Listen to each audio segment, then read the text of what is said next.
Hi everyone, ಎಲ್ಲರಿಗೂ ನಮಸ್ಕಾರ. Welcome to our T Gowri channel. ಇವತ್ತು ಗೌರಿಗೋಸ್ಕರ ಬ್ರೋಕೊಲಿ ಸೂಪ್ ಮಾಡ್ತಾ ಇದ್ದೀನಿ. ಅವಳು ಕಾರ್ಟೂನ್ ಚಾನಲ್ ನೋಡಿಬಿಟ್ಟು ಯಾವಾಗಲೂ ಹೇಳೋಳು ಬ್ರೋಕೊಲಿ ಸೂಪ್ ಮಾಡೋಣ ಅಂತ. ಹಾಗಾಗಿ ಇವತ್ತು ಟ್ರೈ ಮಾಡೇ ಬಿಡೋಣ ಅಂತ ಬ್ರೋಕೊಲಿ ಸೂಪ್ ಪ್ರಿಪೇರ್ ಮಾಡ್ತಾ ಇದ್ದೀನಿ. ಅದಕ್ಕೂ ಮುಂಚೆ ಬ್ರೋಕೊಲಿಲಿ ಏನೇನು ಬೆನಿಫಿಟ್ ಸಿಗುತ್ತೆ ಅಂತ ತಿಳ್ಕೊಬೇಕಲ್ವಾ. ಸೊ ಬ್ರೋಕೊಲಿಲಿ rich fibre, vitamin C, vitamin K, iron, protein and potassium ಇಷ್ಟೆಲ್ಲ ಬೆನಿಫಿಟ್ಸ್ ನಮಗೆ ಬ್ರೋಕೊಲಿ ತಿನ್ನೋದ್ರಿಂದ ಸಿಗುತ್ತೆ. ಮತ್ತು ಕೊಲೆಸ್ಟ್ರಾಲ್ ಲೆವೆಲ್ ಕೂಡ ಕಮ್ಮಿ ಮಾಡುತ್ತೆ.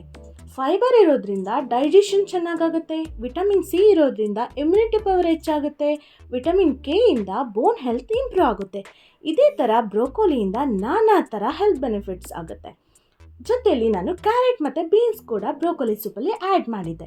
ಸೊ ಕ್ಯಾರೆಟ್ ನಮ್ಮ ವಿಷನ್ನ ಇಂಪ್ರೂವ್ ಮಾಡುತ್ತೆ ಮತ್ತು ರ್ಯಾಡಿಕಲ್ ಮತ್ತು ಅಲ್ಟ್ರಾವೈಲೆಂಟ್ ರೇಸಿಂದ ನಮ್ಮ ಕಣ್ಣನ್ನು ಪ್ರೊಟೆಕ್ಟ್ ಮಾಡುತ್ತೆ. ಮತ್ತು ಕ್ಯಾರೆಟಿಂದ ನಮಗೆ ಬ್ಲಡ್ ಪ್ರೆಷರ್ ಕಂಟ್ರೋಲ್ ಆಗುತ್ತೆ ಆ್ಯಂಡ್ ಆಲ್ಸೋ ಇಂಪ್ರೂವ್ ಕೂಡ ಆಗುತ್ತೆ.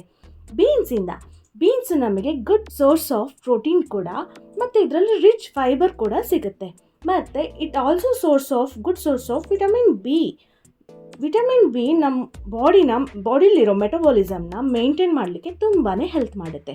ಸೊ ಬ್ರೋಕೊಲಿ, ಕ್ಯಾರೆಟ್, ಬೀನ್ಸ್ ಈ ಮೂರಿಂದ ಇಷ್ಟೆಲ್ಲ ಹೆಲ್ತ್ ಬೆನಿಫಿಟ್ಸ್ ಸಿಗುತ್ತೆ ಅನ್ನೋದಿದ್ರೆ ನಾವು ಯಾಕೆ ಈ ಬ್ರೋಕೊಲಿ ಸೂಪ್ನ ಟ್ರೈ ಮಾಡಬಾರ್ದು ಅಲ್ವಾ. ಸೊ ನಾವಂತೂ ಇವತ್ತು ಮಾಡಿಬಿಟ್ಟು ಟ್ರೈ ಮಾಡಿದ್ದೀವಿ. ತುಂಬಾ ಚೆನ್ನಾಗಿತ್ತು. ನೀವು ಕೂಡ ನಿಮ್ಮ ಮನೆಯಲ್ಲಿ ಟ್ರೈ ಮಾಡಿ ಹೇಗಿತ್ತು ಅಂತ ಕಮೆಂಟ್ ಮಾಡಿ. ನಮಗಂತೂ ಸೂಪ್ ಯಮ್ಮಿ ಆಗಿತ್ತು.